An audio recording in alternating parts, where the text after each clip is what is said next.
sentiment?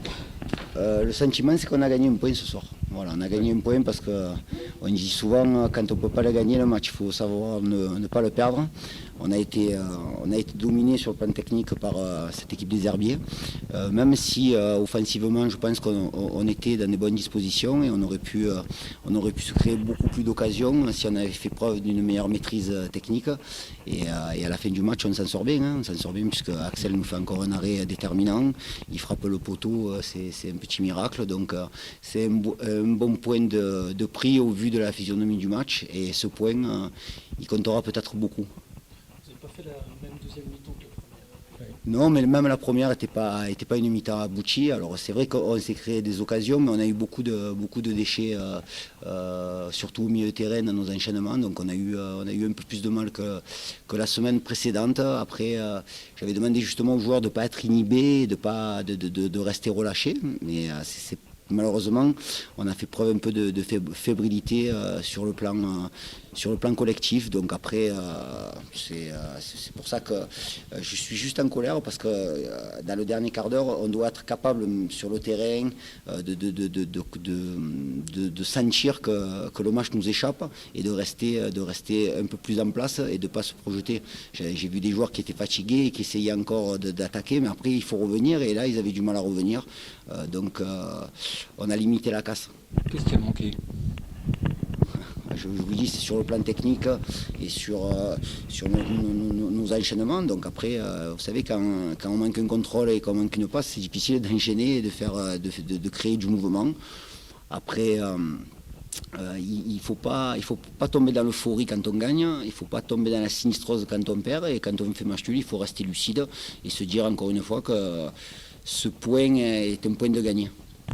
Il manque un petit peu de maturité pour arriver à gérer ces matchs quand vous menez au score, notamment.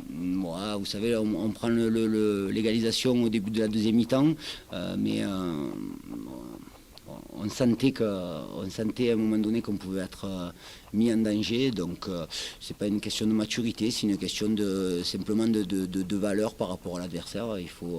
Il faut reconnaître la qualité de l'adversaire et offensivement ils ont des joueurs très très intéressants. Au milieu de terrain il y a des très très bons joueurs. Après c'est vrai on aurait pu se créer beaucoup plus d'occasions. Notre couloir droit a bien fonctionné ce soir, a très bien fonctionné, que ce soit Bill et Fad qui ont bien combiné, qui ont amené beaucoup de centres. Malheureusement il manquait peut-être du monde dans la surface de réparation, mais bon après voilà, on regardera le match à tête reposée. Est-ce qu'il n'y a pas une envie des fois de trop bien faire justement ? Ouais, après oui, non, peut-être, je sais pas si c'est l'envie de trop bien faire ou non, je reste sur ma première idée, trop de déchets techniques. Voilà, on insiste là-dessus. Les supporters, on entend souvent dire les supporters qu'ils aiment les équipes qui mouillent le maillot, qui vont au combat, mais ça c'est bien d'avoir ces valeurs-là, mais le football c'est avant tout faire preuve de maîtrise technique et d'être capable de réaliser des enchaînements à haute intensité. Vous avez trouvé Bellage ? Bon offensivement dans ses ressorties, de temps en temps quelques fautes de placement parce qu'il est tellement enthousiaste que de temps en temps il pêche dans ses fermetures à l'intérieur. Après, je vous dis, je préfère regarder le match à tête reposée que de porter une analyse surtout individuelle sur le match. Est-ce qu'il y a une raison pour laquelle votre jeu offensif a beaucoup penché à droite ce soir ? Ben, je suppose que les deux joueurs étaient dans de bonnes dispositions.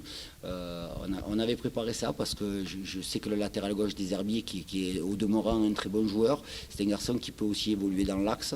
Et je pense même qu'il est peut-être plus à l'aise dans l'axe. Après, s'il a penché à droite, c'est qu'à un moment donné, on a senti que Bilal Hamdi et Fad Moufi avaient les cannes ce soir pour faire la différence.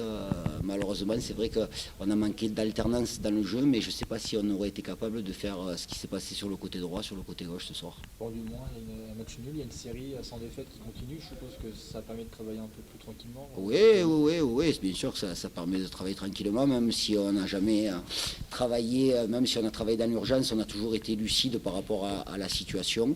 Et la situation est telle que ce soir, on est encore en vie. Depuis 15 jours maintenant, on est encore en vie.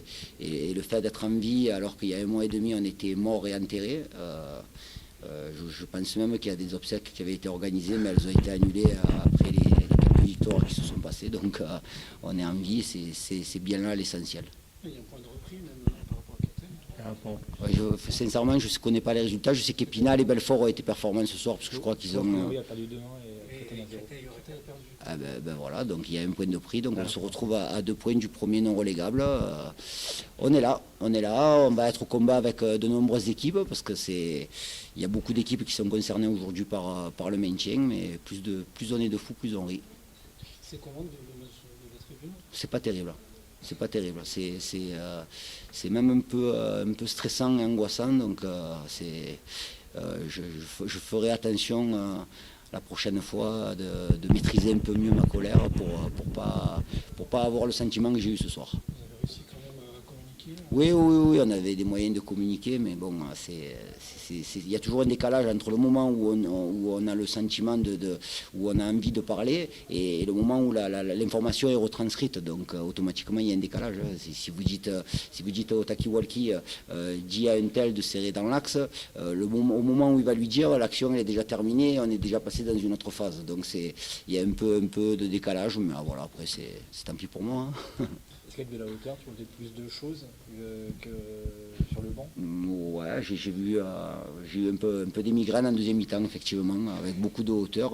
Je ne sais pas si c'est l'altitude qui m'a donné le mal de tête ou si c'est les attaques des herbiers. Alors je ne sais pas, je réfléchirai à ça, mais il me semble que c'est peut-être l'altitude qui m'a donné mal à la tête ce soir. Je crois que c'est ça. C'est qu'il y a un gros match qui nous attend aussi vendredi prochain. Ouais. Est-ce que la victoire, notamment la Duchère la semaine dernière, ça peut vous servir pour aborder ce genre de match? Oui, bien sûr. Quand on joue des matchs contre des équipes qui jouent la montée, que ce soit la semaine dernière à la Duchère ou ça sera le cas la semaine prochaine, il faut d'abord évaluer l'adversaire. Si Rouen-Quevilly est à sa place aujourd'hui, c'est que c'est une équipe de qualité.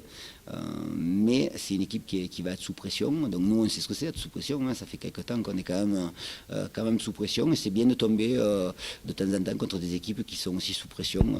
Jouer un maintien et jouer une montée, il y a des paramètres qui se rejoignent de temps en temps. Voilà, pour l'avoir vécu la saison dernière avec Marseille Consola, au plus on s'approche de la fin et au plus on manque de temps en temps de lucidité. Après, ça reste une équipe valeureuse et aller chercher un résultat là-bas sera très difficile.